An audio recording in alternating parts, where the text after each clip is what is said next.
just excited to know what's next for the teams. Okay, what's next for me? I have a film. Well, next week I'll be in Toronto for Marosa. Marosa will be screening in Toronto. Then right after that's London Film Festival.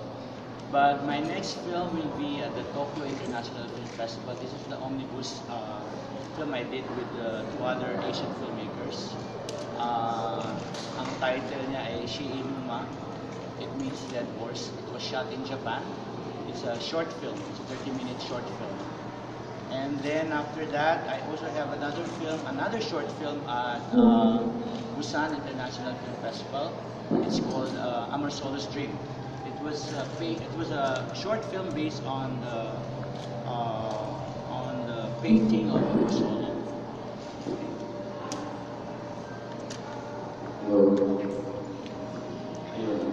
So yung Metropolitan will be screened sa Busan International Film Festival and then also Singapore International Film Festival. By the way, it was funded by the National Gallery of Singapore. That's true. How about your work for the current administration? Okay. Yesterday we launched two ads. The two ads I did for the administration, the anti-drugs campaign.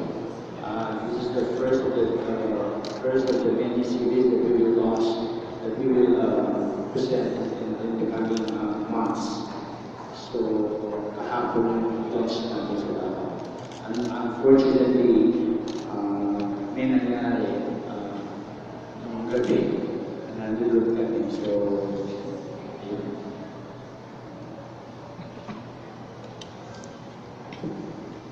Anyone who wants to ask Director a question? Maybe you can state your name first and your publication. Yes, Ren. I'm Aguilar Plus Magazine. First of all, congratulations. And secondly, one of the exciting things about this exhibition is that people will get to see your entire filmography through the course of the exhibit. If anyone wanted to start with your work, I mean, like your filmography, what would you recommend that would best introduce someone to your work and why? Actually, siguro depends. It also depends kung sino yung gusto mo na. Of course, my audience are basically alam naman natin po, our house audience. So, our house audience po, unang-unang recommend ko, maybe Lola. Kasi mas medyo subtle, nasa gitna siya ng parang nasa gitna siya ng mainstream, no? Pero actually it's not really mainstream, but mas accessible siya. Because I would recommend yung since siguro that would be the message for ng all if ever and then before that is knowledge. Anyone else? Yes, Ching. Ching from Expect. Direct, I was at with your project with Solar, using media. Yeah. So can you tell us more how it ended? How was the public's reception to your kind of Well, I'm glad. The first year of cinema was very, very successful. In fact, most of the films na ginawa namin were invited to this festival. In fact, most of them won. Now, kung pangalawang edition ngayon, most of the films are invited sa Aegis Festival Busan. And we just got also an invitation the other days, Montreal, for Mrs. Marcus, and then ito po sa Bishop Icano. So, marami nag-invite dito sa mga films.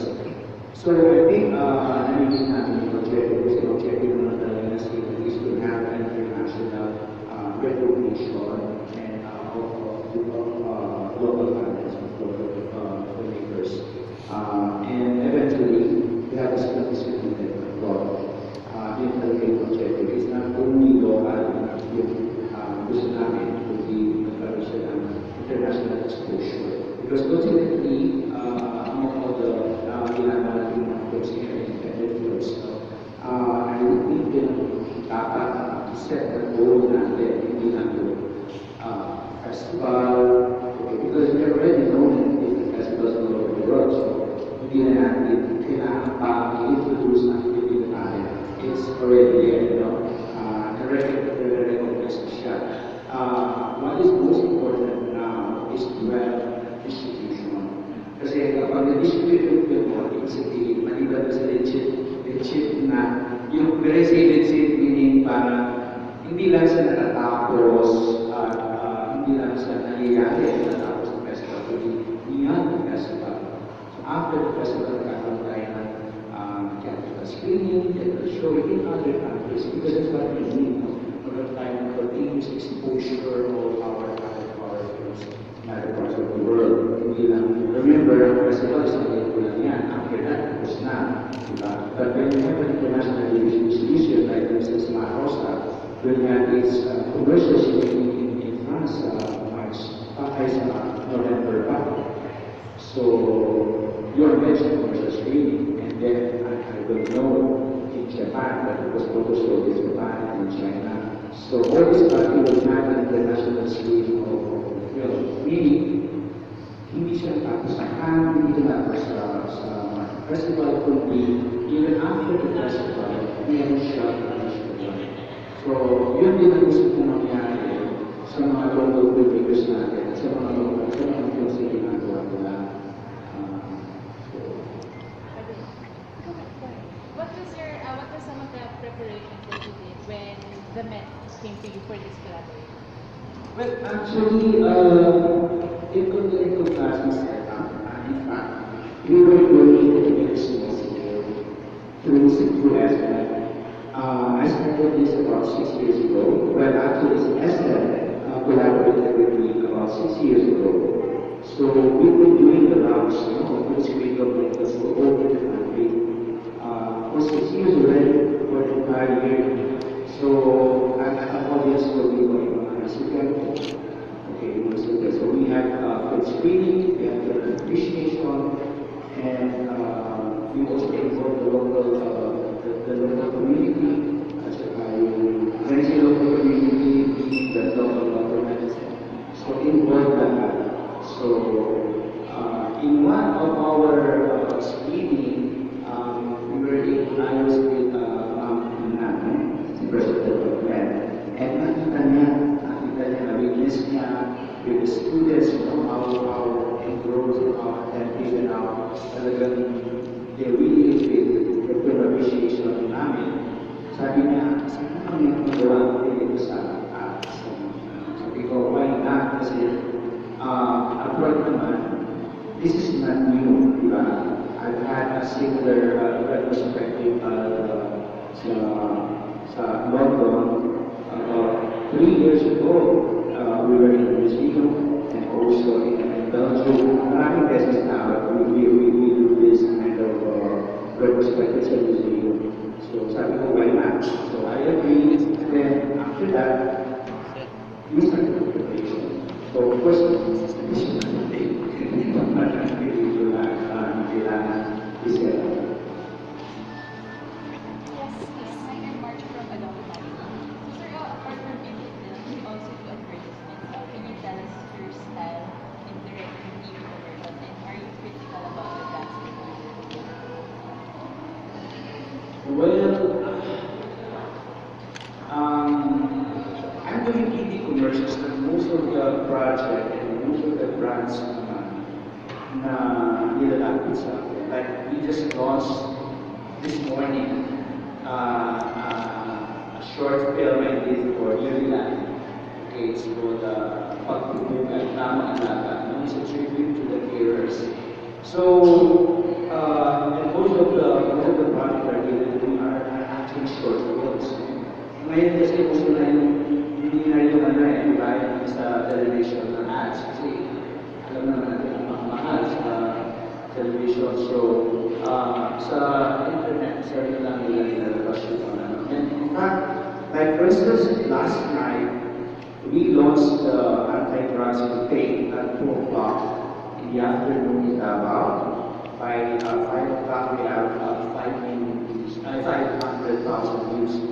By 9 o'clock when we're in the beginner, we will be in the 800. By 12 o'clock, lalaman ko na may sinabi. Nasa 1 million na kami.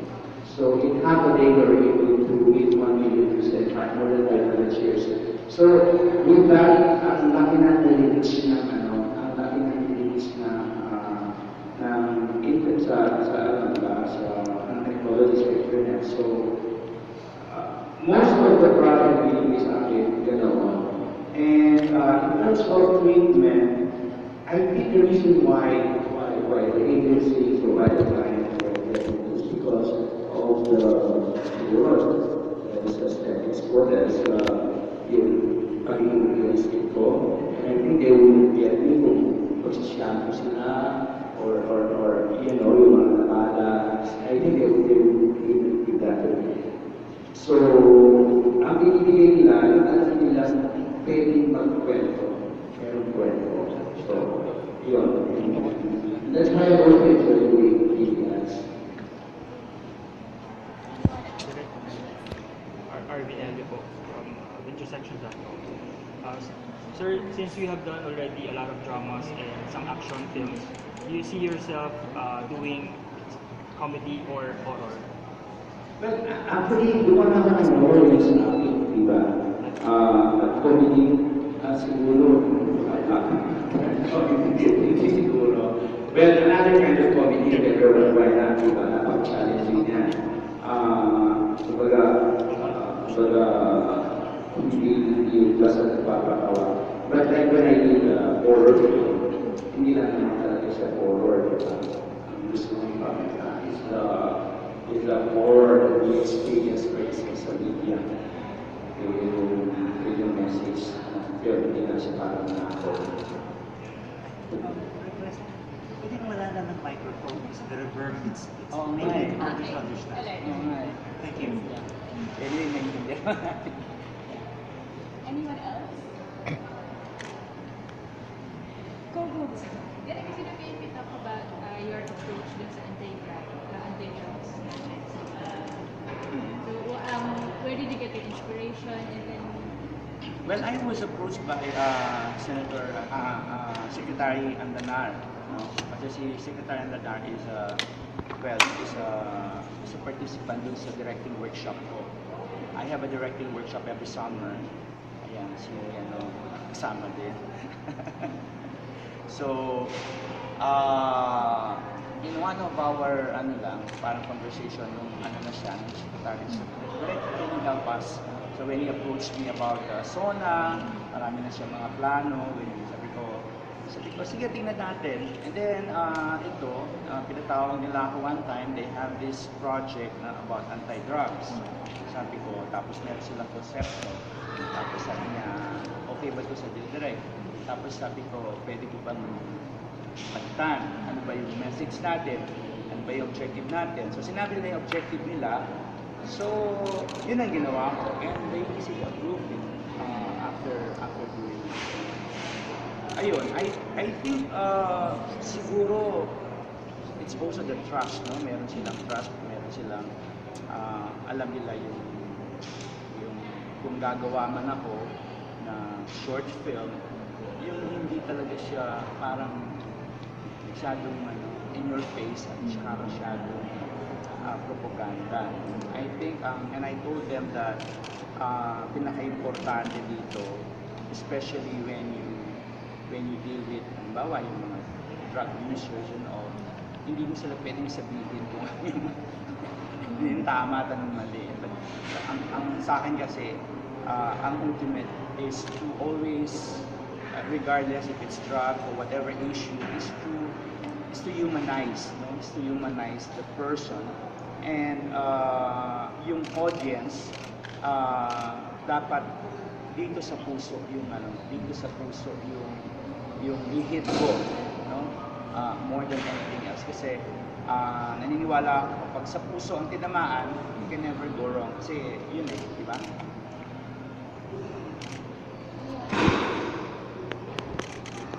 How are you liking working for the government so far? Even with the past administration, I've always, and even with the GMA administration, not only with the last administration, with Pinoy administration, I've been doing a lot of government work, advocacy work. Hindi lang masyadong nailalabas kasi unlike ngayon, because I did the SONA, I was so surprised na nag-trending pa yung pangalan ko, hindi ko naman alam kung bakit, direct lang naman ako ng SONA. So suddenly, biglang all of a sudden nandyan na, where in fact meron naman mga director in the past. I've been doing a lot of advocacy work. For as long as yung issue hindi naman nalalayo, issue ko din. If you notice, lahat ng mga films ko, from Masayista up until itong Marosa, palagi mayroong social issues, diba? Palagi may mga pinag-uusapan na problema. So, I don't mind doing this advocacy work, or as long as hindi nako-compromise yung aking pagiging artist ko, at hindi nako-compromise yung aking mga prinsipyo bilang artist at bilang filmmaker at storyteller. And I think, yun lang ang pwede kong kayang gawin. Kasi ba't ako gumagawa ng pelikula na may mga issue? Kasi may gusto rin akong pagbabago. Now, if you have the chance, you have the government with you na who's on your side na pwede ka nilang tulungan, mas malaki yung mangyayari at mas malaki magagawa mo. Because I cannot do it alone as an individual, di ba? Why do I keep on doing this film appreciation stuff sa mga iba't ibang eskwelahan, sa mga estudyante? Kasi gusto ko rin sila magkaroon ng deeper understanding about film, di ba? Consider film as an art form, hindi lang siya entertainment. So, marami, and I've had SM who's backing me with all these projects, so maswerte ako. Now, I have the government who's helping me with all this advocacy also. At in line naman yung advocacy nila, so I don't see anything wrong. Kasi ako lang naman na makakalam nun, nung kung nako-compromise na yung aking principle. Was there ever a time that happened? You So, had to drop a project because... yes, of course, I just did the other day. Care to detail? I don't want to make a film about the president. Oh, Yet. okay. Because sabi ko, it's not yet time. It's not yet time. So, there will be a time for everything. There will be a time for... There's always the right time for everything. And I think this is not the right time. I remember when I interviewed you a long time ago, it was about Masayista. Yes. And you talked about how you actually had to immerse yourself in a massage parlor, and the actor had to actually experience it. What was your immersive experience for Marosa? Well, Marosa, of course, like what I told you, many times before, meron akong actual experience with one of the characters doon. Actual experience meaning kilala ko. So that's where I draw the inspiration, that's where I draw the story, and that happened 4 years ago. So after 4 years, nagkikita kami, nakausap ko siya, nakilala ko yung pamilya and all. So, yun, immersion. Hindi lang immersion yun, kundi talaga nagkaroon ako ng physical contact, communication with these people. I also was able to introduce some policemen. Of course, not really in person like this, no?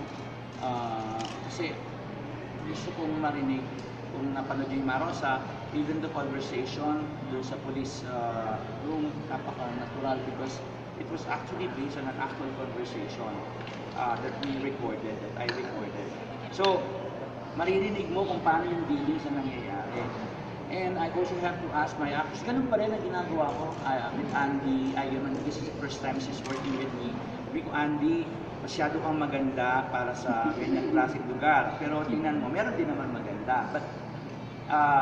But what makes it different, yung ganda nila, wala sila yung what do you call this, yung tamang posture, yung attitude, yung ganyan.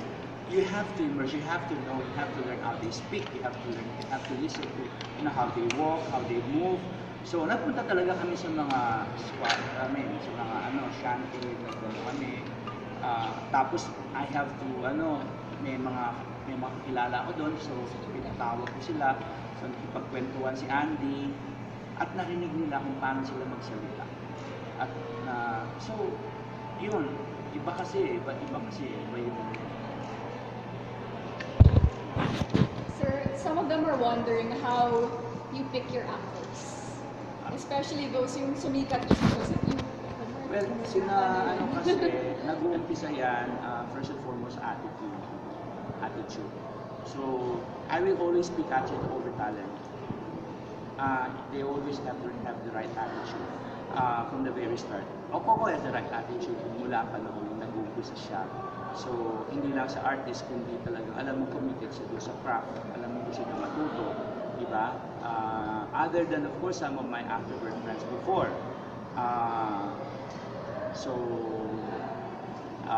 Yun. In fact nga, dun sa workshop ko, even sa directing and acting, ang attitude towards work, isa sa mga lessons na binibigay ko.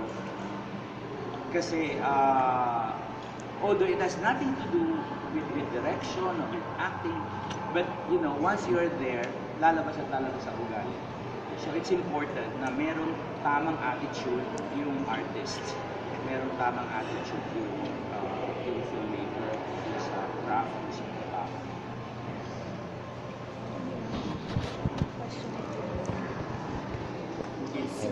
Say more from Medro. I was about to ask you if the government offered you a bigger project since Marosa is somehow related to the anti-drugs campaign. So there are offers from the government to use Marosa in yung mga programs nila or at least in connection with your film appreciation seminars for SM since may connection ka na doon sa government. Nag-pitch ka ba na yung film appreciation seminar would not just be limited to the SM project but be part of a curriculum ng high school students? Wala pa kami dun sa stage again, but eventually, I think we're gonna get there. In terms of film appreciation, there was some suggestion na yung film appreciation, hindi magiging part siya ng talagang curriculum at an early stage, hindi lang sa high school, hindi lang sa college, kundi even sa elementary. Kasi yun na nga, dapat magkaroon tayo ng deeper understanding about film. Pero wala pa kami dun talagang parang I'm taking things one at a time, and of course there were some offers, but again I'm taking things one at a time. Hindi ko lahat kasi hindi ko rin kaya. So now nandito kami sa process sa mga campaigns, kasi marami pang campaigns na mangyayari. So nandoon kami ngayon. I have some projects that I also parang kinoconnect ko sa ibang government agency na hindi lang sa drugs, sa Department of Health. Kasi meron din problema din tayo sa health, lalo-lalo na sa mga bata, sa mga mahihirap. So I have this projects, ito yung may mga problema tayo sa ating mga military, I mean, maraming at maraming pwedeng gawin as a filmmaker and as an artist, especially kung sabi ko nga, kung mayroong government agency na ibaback up sa'yo, mas madali. So, but I am taking things one at a time. Sorry, I can ask a question. So, all the many current issues right now, there's the Usaya, there's extrajudicial killings, there's the war on drugs. Well, we're already doing the war on drugs. What gets your interest? What do you want to do next? I think for as long as there are issues, I will still be doing this control, Like what I said, meron akong film about children with cancer. Project ko to 3 years. 3 years, Hindi lang 3 years. Sinusulat na siya 3 years, pero I am in touch, for instance, with this organization called Tide, yung Tide. So, yun, yesterday I went to House of Hope sa House of Hope in Davao. No? Meron kasing ginawa doon ng presidente when he was still a vice mayor para siyang ano yung middle half, what do you call that? Because there are a lot of mga children coming from Mindanao that they have to go to Davao para magpagamot and they cannot go back. So may bahay doon na pwede silang magstay. So, yun. Madaming interesting na kwento, maraming interesting na project. I'm so excited kasi ngayon alam ko merong mag-back up sa mga project ko. Sir, you've been mentioning na there's a right time for everything, and then some of your stories, like it takes years and years to develop. So how do you know when it's ready to be put out there? Parang hindi ko naman nahulaan. Like Princess Marosa, di ba? Napaka-timely niya nung pinalabas siya. Ito yung issue, ito yung major issue. Tapos, yung parang next project ko, tungkol sa mga military, yung isang project ko ngayon na parang yun ang mukhang next na gagawin ko. Tingnan mo yung mga nangyayari ngayon, di ba? All these feelings. So, hindi ko alam, siguro dinadala na ako ng destiny ko ano talaga yung next. Parang sir, with you, it's not by coincidence. Talagang mukhang timing talaga. You always come out the problem. Yeah, hindi ko alam. What's your most challenging project? Yung Captive. Kasi ano yun napakahirap gawin yung pelikula yun. Kasi una-una, isa kang superstar nun, foreign actor.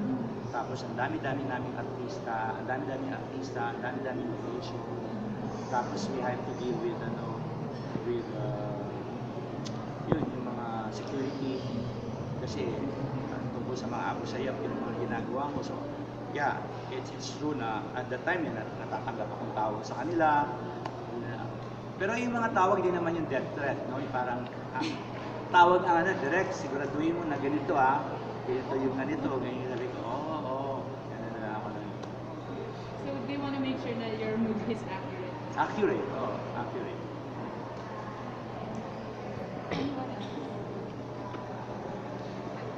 Sir, if you're given the choice, what would you prefer, to write a film or to direct a film?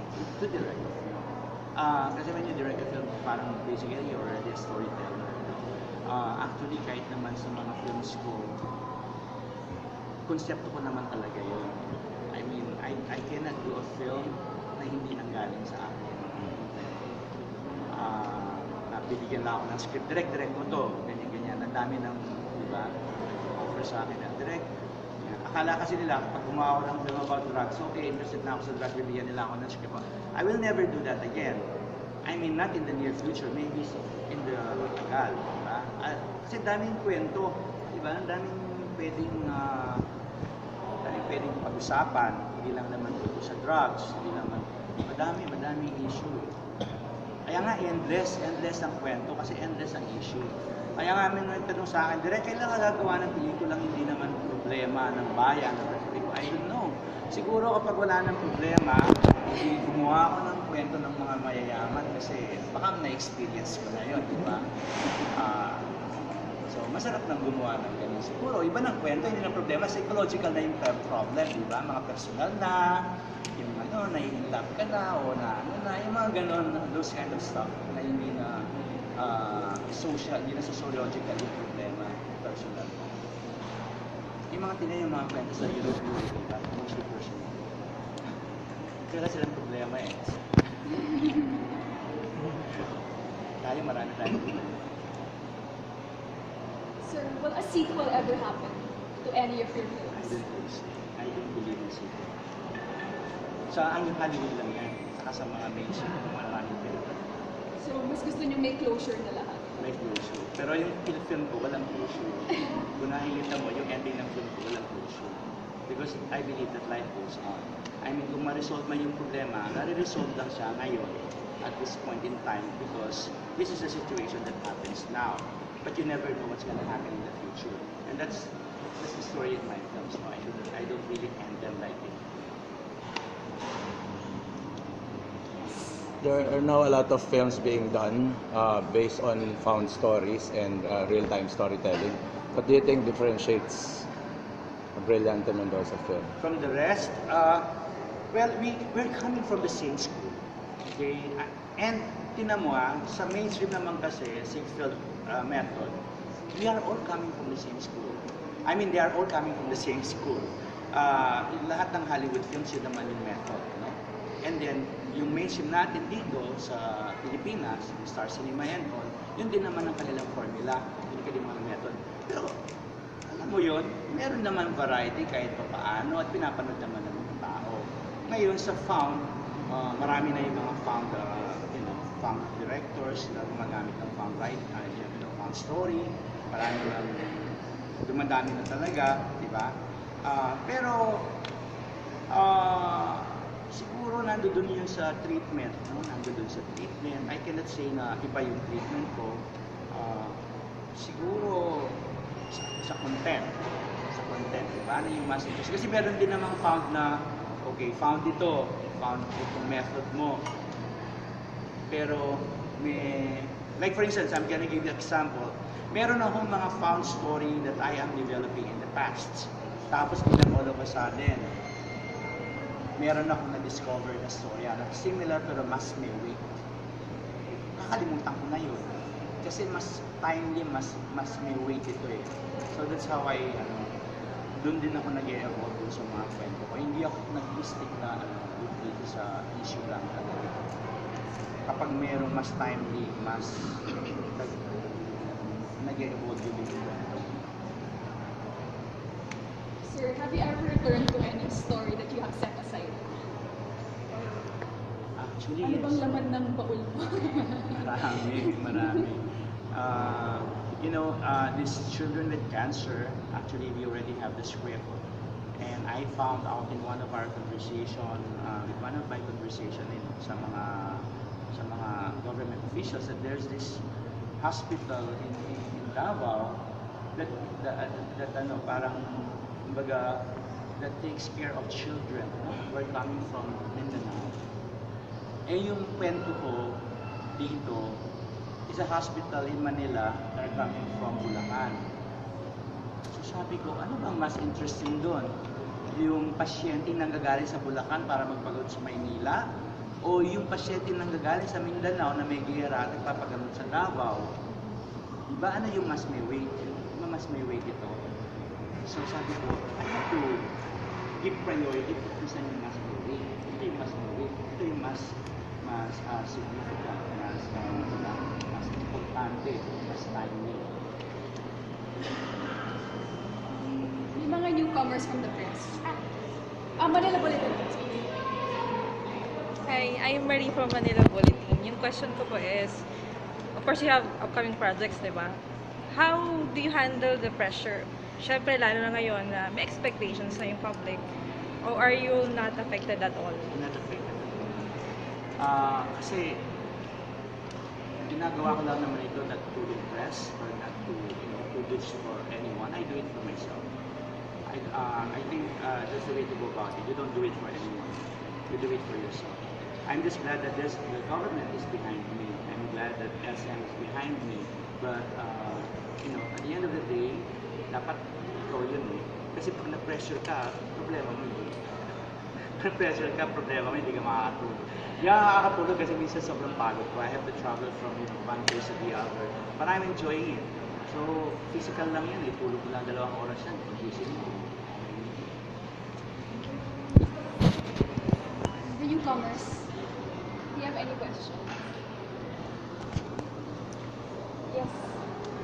Sir, before I have read a feature story about you regarding your journey into filmmaking, sir, pwede pong malaman alin po dito sa mga equipment dito ang una yung ginamit, and can you tell us a background story about it? Alam mo, inabot ko pa to. Do you know this? Editing, pang-edit. Ito yung pang-splice. But I'm not a director at that time. I am an assistant director of Tatay Esteban and Celso at Castillo. So, dito mo nilalagay yung film at pinuputol sa literally ng gunting. O ng cutter, pak, bibigtong siya ng tape, pak, ganyan. At panunod siya. So doon ka nagpuputol, wala ka sa laptop mo. Physical siya, tapos ang daming mga films na tapos meron silang guide, sequence 1, sequence, yun ang pinakamahirap. Siguro kung film pa rin, tapos mababaliw sa akin ang niya dito. hindi niya makikita yung kasi, di ba, pag nag-shooting kami, wala akong clapper. I don't use clapper on the set. Diba? So wala akong guide. Ang guide ko, because I shoot chronologically, so ang guide ko, yung shooting. No? And ang sa shoot ko kasi, right after shoot, nagda-dump na ako. Because I have my editor on the set. So dump kagad, makikita ko kagad kung ano yung kulang, ano yung problema, so that before I pack up, alam ko kung meron akong kulang. That's how I do it. You cannot do that. Well, I remember one time, yung film pa rin, no? Service film pa yun. Last day ko na ng service, naubusan ako ng negatibo. Because negatibo yun. I have to call my friend in Manila sa advertising. Kasi sa advertising, meron sila tinatawag na loose ends. Ibig sabihin, sa sobrang daming pera sa advertising, sobra ang kanilang film, may natitira. Yung natitira na yan, pwede mong bilhin. Loose ends kasi nabuksan na siya. Kaya lang, delikado yun, baka na-expose na. Pero mura siya. So I have to call my friend, magdala ka dito, ganyan, bibilin ko. Ganyan.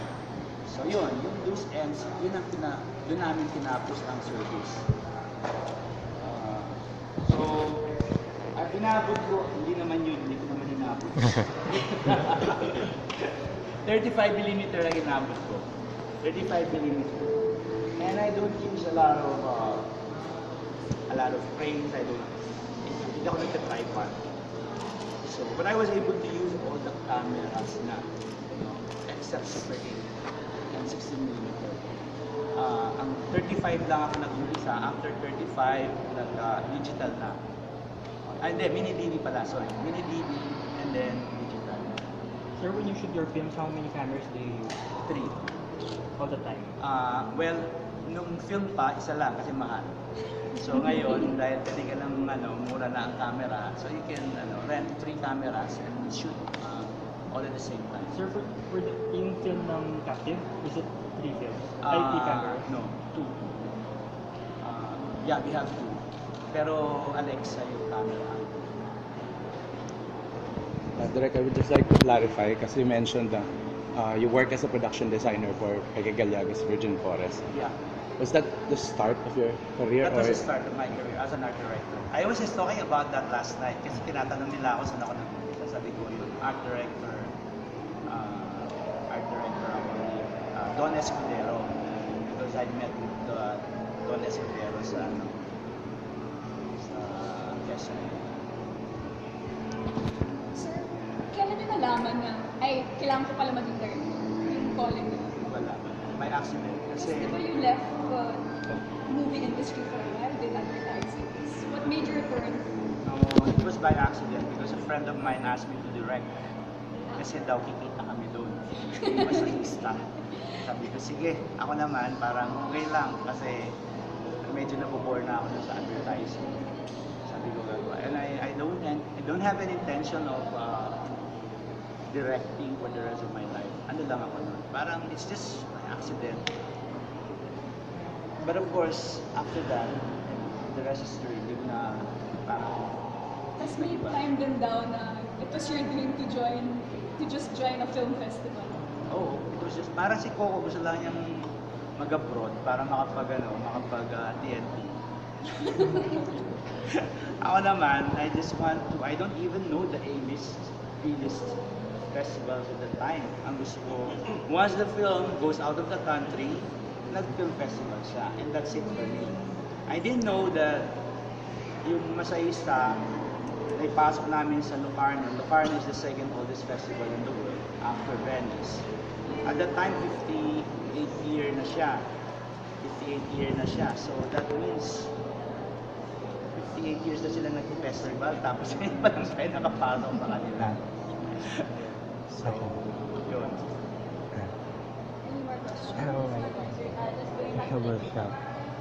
now there are so many filmmaking equipment, like the drones and cameras. Are you open to this kind of If the if the content requires it, like for instance sa Taklog, no, may drone ako doon, and yung ending, cast of thousands yun, and ganda ng shot, hindi ko siya ginamit kasi galit na galit yung producer kasi parang ba't ka nag-drone that nag-cast of thousands, because when I was editing it, it's ano eh, it's parang it's getting my attention.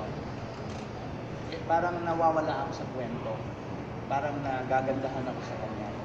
Okay, once it gets your attention, regardless if it's production design, photography, story, once it gets your attention, it's not good. Kasi dapat hindi ka mawawala dun sa kwento. Dapat hindi kanya kayang, even production design for that matter. Okay, pag nagandahan ka na, ang ganda nito, ang ganda ng pagkagawa, paano kaya ginawa itong ano na to? Then you're veering away from the content. Because the content is, that's not the focus of the film. The focus of the film is the stories and the production design. These are just mga icing on the cake yan. Hindi yan kailangan nagkukuha ng attention. So, yeah. So, even photography, even cinematography, it should look natural. I'm a friend of Marcel Carriaga, if you remember her. I think isa siya dun sa tinuruan niya sa workshop niya. And how does it, yung question ko, how does it feel po na katulad po Miss Maricel ngayon, umahakot na rin siya ng mga awards, parang anak niya na siya kumbaga. Well, I feel good. Of course, ano ko yan eh, nababalidate lahat ng mga ginagawa ko. Kumbaga, yun naman ang gusto kong ultimately mangyari. Diba? Like for instance, one of my student, Raymond, is only 23 years old, and he's the first Asian to compete in Cannes after 16 years. And he's a product of my workshop. So, ano yun, parang achievement yun eh, achievement yun. I mean, hindi yan kayang pantayan. Mga ganun klase. So maybe we can end with what would you like to see happen to our film industry? Especially that people are saying that we're about, like, with the presence of you, Lafias, na parang we're almost trying to retire from the golden age. Well, ultimately, my goal is to create an audience for film. Because we don't have right now. We don't have that right now. That's the ultimate goal. And that, of course, sana hindi naman ganun matagal mangyari yun. But of course, the films alone cannot do that. Okay, dapat collective effort yan from the government, from the media, from the audience, and also from the filmmakers. Because, why did I say filmmakers? Because there are filmmakers who just want to make films, and after that, they're no longer responsible with their film. Parang responsible meaning wala na akong pakialam kasi nagawa ko na yan eh. But sa akin kasi, it doesn't end there. Pag meron kang ginawang pelikula, you want to create an audience na eventually ikaw rin naman ang makikinabang, but you have to do something. Dapat dagdagan mo. Although hindi mo na, sabi nga nila, ng mga film, hindi ko na trabaho yan ng producer or ng marketing. No, you're still part of it because you are responsible with your film and with your audience as well. Diba? Because we don't have an audience yet. We might have the awareness now, you know that there are good Filipino filmmakers, marami tayong kwento, we are recognized abroad, we are winning awards, but it doesn't translate to box office. Because at the end of the day, may producers na nag-i-invest and they're not investing 100,000, they're investing millions. So kailangan may bumalik. Kailangan, sabi nga nila, hindi libre ang art. Mahal ang art. Dito lang natin nililibre ang art. Sobrang mahal ng art. So, yun. Maybe you can stand up around tapos